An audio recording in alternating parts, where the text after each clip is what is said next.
All right, so welcome to another deep dive with us. Yeah, You know how it is. absolutely. There's just so much information out there, So much. so many different angles on every story. Mm. We try to take stuff that you're curious about, maybe something you saw in the news. Absolutely. Maybe it was a long article. Mm-hmm. Maybe it was just a quick discussion online, and we try to really get down to what matters. Yeah, Think of it as your shortcut to being in the know, you know? absolutely. The kind of surprising bits that stick with you long after you're done listening. Exactly. And today, what you've sent our way is a great jumping off point.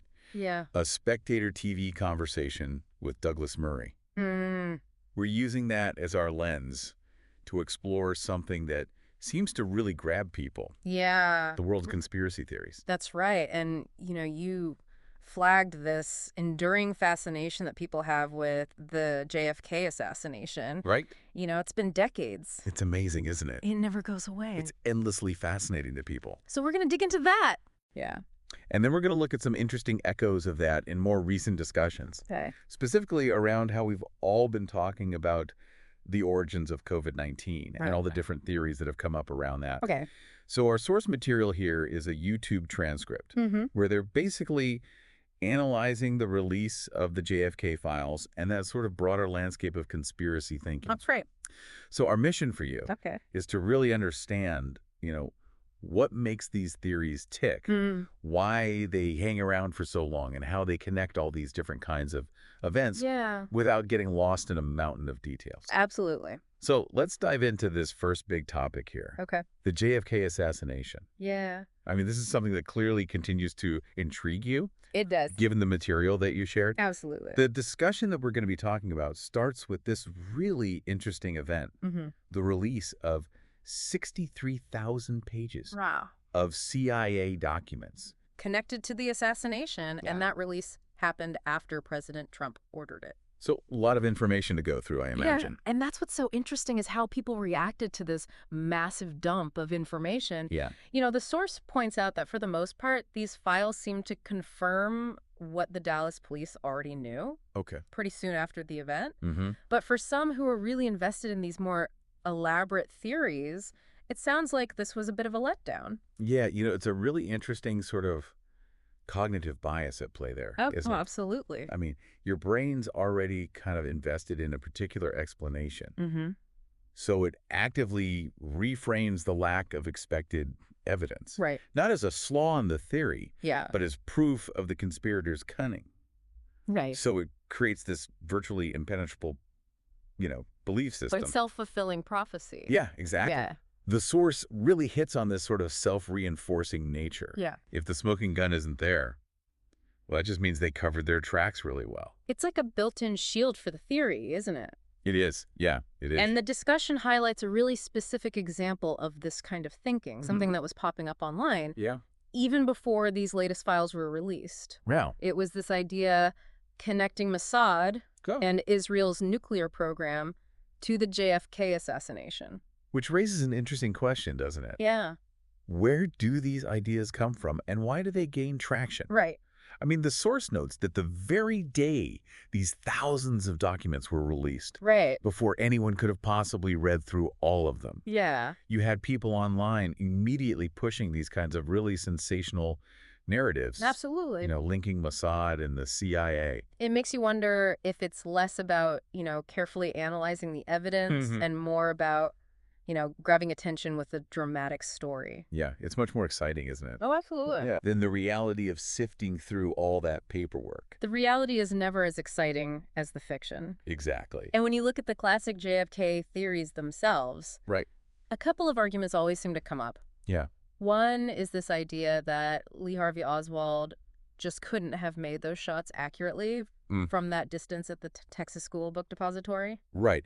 But if we connect this to some of the information in the source, it paints a slightly different picture. Right. It mentions that Oswald was actually considered a pretty good sharpshooter Oh, really? when he was in the Marines. Okay. And interestingly, the distance of the shot was apparently shorter than a shot taken at President Trump years later. Wow, that's interesting. So that certainly reframes that particular claim a bit, doesn't it? It really does make you reconsider that one. Yeah. And then, of course, there's the whole magic bullet theory. Right. And all the skepticism and alternative scenarios that have spun out of that over the decades. Oh, yeah. Tons of movies about that. I mean, it's endless. The source touches on a broader tactic that we often see in conspiracy theories. Okay. They tend to really focus on tiny details. Right. Maybe it's the train timetables in the 7 London bombings. Okay. Or very specific aspects of the 9/11 attacks. It's almost like they're trying to overwhelm you with granular information. Yeah. Hoping you'll assume that these small inconsistencies must point to some massive underlying deception. It's like they're trying to drown you in the weeds, hoping you won't see the forest for the trees. Yeah, exactly. Or that you'll just assume these little things couldn't happen by chance. Absolutely. The discussion also brings up the point that Oswald never actually confessed on camera before Jack Ruby shot him. Yeah, and the counter to that, as the source rightly points out, is that human behavior, especially after something so huge and traumatic, isn't always logical or predictable. Yeah. Just because there wasn't some televised confession doesn't automatically mean he was innocent or that there was some bigger plot at play. Right. You can't predict how someone is going to act after an event like that. Exactly. Now, a really key aspect that the discussion highlights is the role of secrecy. And when information is redacted, you know, this is fertile ground for these kinds of theories. Absolutely. And the U.S. government's tendency to classify things definitely plays a part here. What's fascinating here is the almost counterintuitive way that this secrecy can work. Okay. As the source explains, when you actually look at what was redacted. In many of the JFK files, it turned out to be pretty mundane stuff. Really? Things like Social Security numbers.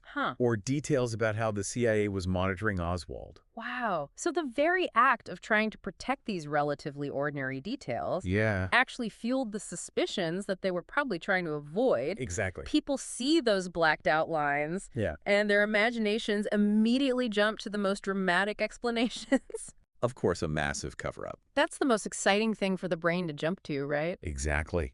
I mean, the CIA's attempt to keep their surveillance methods quiet, perhaps not wanting to admit that they were watching Oswald, and still didn't prevent the assassination. Inadvertently amplified this idea that they were somehow involved. The source even mentions that experts have told the government this kind of secrecy often backfires, creating more questions than answers. Absolutely. And it's understandable. And speaking of potential CIA involvement, the discussion touches on RFK Jr.'s past statements where he has claimed that there's overwhelming evidence of the agency's role in both his uncle's and his father's deaths. Wow. The source offers an interesting, if somewhat blunt perspective on this. All right. Questioning the logic of staying in a country. Okay. If you genuinely believed that its authorities were responsible for assassinating your family members. Yeah, that's heavy. Yeah, it kind of highlights how deeply personal beliefs and grief can intertwine with broader political narratives. Absolutely. You know, it's hard to separate those things sometimes. It really is. So we see this pattern of theory formation and resistance to official narratives playing out, you know, decades ago with JFK. Right. It's fascinating to consider if similar dynamics are at play in more recent events. Like the emergence of all these theories around the origins of COVID-19. The discussion makes a really compelling link to how the lab leak theory was initially dismissed as, you know, just a fringe idea. Like, oh, that's just a conspiracy theory. Exactly. Which is so interesting because this is a really important parallel. It is. The source highlights that Richard Dearlove, the former head of MI6, actually informed the British government very early on in the pandemic. Really? Back in March of 2020. Oh, that's early. That a lab leak from the Wuhan Institute of Virology was, in his assessment, almost certain. Wow, so they knew about this possibility. Yeah, pretty early on. Very early. It is quite striking to think it is that even with this kind of early intelligence from a credible source, anyone who suggested the lab leak at that time was often immediately labeled a conspiracy theorist. All right. Meanwhile, as the source puts it, the bat-eating theory was presented as the more likely explanation. And what's really significant is how the narrative around this has shifted relatively quickly. It's pretty amazing to watch that happen. Yeah. The lab leak theory has gained a lot more credibility in a very short amount of time. However, the source makes a really important point here. Caution against a logical fallacy. Just because one theory that was initially called a conspiracy, the lab leak, ends up gaining traction. Yeah. It doesn't automatically mean that all conspiracy theories, including those about the JFK assassination, are suddenly true. That's a really crucial distinction. It is, yeah. For us to keep in mind. Absolutely. So just because one thing turns out to be true doesn't mean everything is true. Right. Right. So we got to be careful about that kind of thinking. We do. The discussion then widens the lens a little bit to look at some of the broader factors that contribute to this overall rise in conspiracy thinking. Yeah, I mean, the internet and social media are huge factors. Oh, absolutely. Along with this feeling that we're living in a post-truth era where trust in established narratives seems to be eroding. It does feel like that sometimes, doesn't it? It does. The internet is such a double-edged sword. It is, yeah. On the one hand, it gives us incredible access to information, like those unredacted JFK files we were talking about. Exactly. But on the other hand, as the source points out, it demands a certain level of critical thinking and analytical skills that not everyone has. That's true. You know, you have to be able to think for yourself. Right. And analyze information carefully. And this lack of critical engagement can easily lead to what's called confirmation bias. Right. So we tend to see what we already believe. Yeah. Even if the evidence isn't really there. Right. If you're already looking for a conspiracy, exactly, you're going to find one. You'll find evidence to support it, yeah. And as the source notes, you often hear people say, I've done my research online. Right. But that research might not have involved actually evaluating right. the credibility of their sources. Yeah, anyone can post anything online. Right. So you have to be careful what you believe. Absolutely. And there's also a kind of psychological comfort that these theories can provide in a world that often feels incredibly complex and overwhelming. Yeah. They can offer a simplified explanation. Yeah. Often boiling things down to the deliberate actions of powerful hidden groups, whether it's the CIA or some other shadowy organization. It's comforting to think that someone's in control, even if they're evil. Yeah, it's easier to believe in a conspiracy than to believe that things are just chaotic and random. Exactly. And the source offers a really compelling counter-argument to this. Okay. Drawing on real-world experience with politics and how things actually tend to happen. Yeah. The reality is often far less about meticulously planned conspiracies and much more about chaos, incompetence, and short-term reactions. Yeah. The idea of a flawless, shadowy cabal pulling all the strings often clashes with the messy reality of human affairs. Things are usually much more complicated than we think. Yeah. There's got to be an element of entertainment to it for some people too, right? Absolutely. You know, the discussion in the source actually compares conspiracy theories to films. Interesting. Offering a sense of purpose through this self-directed research and the feeling of uncovering secret truths. Yeah, like you're the hero of your own story. Right. You're the one who's figured it all out. Exactly. But as the source points out, there's a really disturbing side to finding fun. Yeah. In dissecting the details of a horrific tragedy like the JFK assassination. Yeah, there's a lot of human suffering involved in these events. Absolutely. So, you know, you have to be mindful of that. I do. This kind of leads us to this bigger idea of a growing loss of trust. Right. And the way the media landscape is changing. Yeah. The source touches on this growing sense of almost self-hatred in America. Okay. Perhaps mirroring a longer trend in Britain and how this might connect to a feeling of disillusionment. Right. And a questioning of even major national achievements. Like the moon landing. Like the moon landing conspiracy. The moon landing is a particularly insightful example. It is, yeah. The fact that you have a segment of the American population doubting this monumental achievement. Yeah. While other nations who've also engaged in space exploration probably celebrate their accomplishments. Absolutely. Does suggest a potential undercurrent of national self-doubt. Yeah, it's like, why are we so quick to tear down our own achievements? Exactly. And this skepticism definitely extends to more than just historical events, doesn't it? It does, yeah. As the source points out, the public is increasingly aware of potential collusion, for lack of a better word, between media, political, and even scientific establishments in shaping the narratives that we see. Right. And the COVID-19 situation is a prime example. It is a perfect example. So people are starting to see the connections between all these different institutions. And how they might be working together. Right, and how that might be shaping the information that we're getting. Yeah, there's a growing feeling among the public Yeah. that they're not always getting the full, unbiased picture Right. from mainstream sources. And that news is often presented with a particular spin. Exactly, with an agenda. The discussion uses the years of reporting on alleged Trump-Russia collusion as a really pertinent example here. Right. The sustained narrative that many now question has undoubtedly contributed to this broader sense of skepticism. Of course. Towards pronouncements from the media and official sources. It's like people have seen a major narrative play out over years that now looks very different. Right. And they can breed a more general distrust. Absolutely. It becomes a kind of cycle, doesn't it? It really does. Perceived biases or inaccuracies in mainstream reporting can erode public trust. Yeah.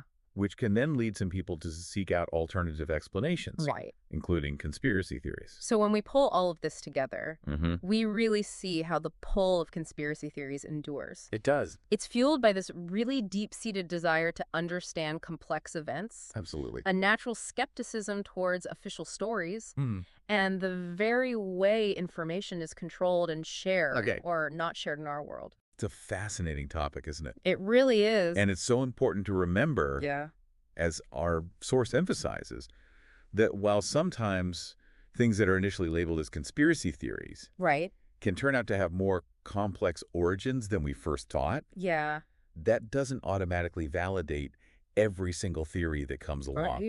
Maintaining critical thinking skills and really evaluating the evidence with a nuanced approach is absolutely essential. It is. It's a skill that we all need to develop. We do. In this day and age. Absolutely. It really leaves you thinking about that delicate balance, doesn't it? It does. Between a healthy skepticism, that urge to question what we're being told, and the danger of cynicism and distrust actually chipping away at our shared understanding of the world. Exactly. And our ability to engage with it in a meaningful way. It makes you consider how each of us navigates this incredibly complex information landscape and comes to our own informed conclusions in a world that's just saturated with both data and these really compelling, sometimes conflicting stories. So much to think about. So much. And that's what we're here for. Absolutely. To help you make sense of it all. That's right. Thanks for joining us for another deep dive. Yeah, thanks for listening. We'll see you next time. See you later.